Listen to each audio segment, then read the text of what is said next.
In today's video, I'm going to teach you how to close Wise account.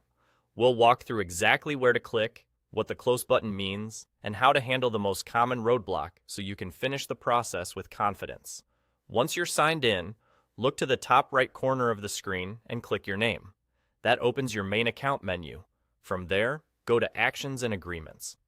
Think of this area as your account's control center. This is where Wise keeps important settings and options tied to your profile and account status. On the Actions and Agreements page, select Close Account. Don't worry, choosing this doesn't shut things down immediately. It simply takes you to the dedicated section where you can start the process and review what closing your account involves. Next, click Start Account Closure. If you can't press this button, or it's grayed out, that's Wise telling you that there's still money in one or more of your currency balances.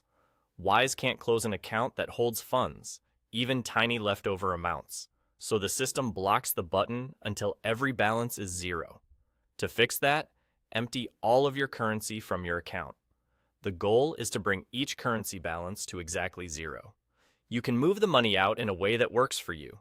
Transfer it to your linked bank account, send it to another account you control, or spend it down if that's more convenient. If you're working across multiple currencies, remember that converting money may involve exchange rates and potential fees, so choose the option that leaves no stray cents or small remainders. It helps to check each currency balance and clear out even the smallest amounts from previous conversions, since a tiny leftover can still prevent closure. Once every currency shows a zero balance, return to the same place. Click your name at the top right, go to Actions and Agreements, select Close Account, and then press Start Account Closure. This time, the button should be active. Follow the on-screen prompts to confirm that you want to proceed.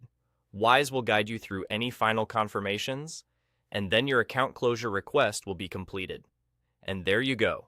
Once you see the confirmation, your Wise account is closed. If the button still won't click, double-check for any remaining funds in all currencies and try again. That's all.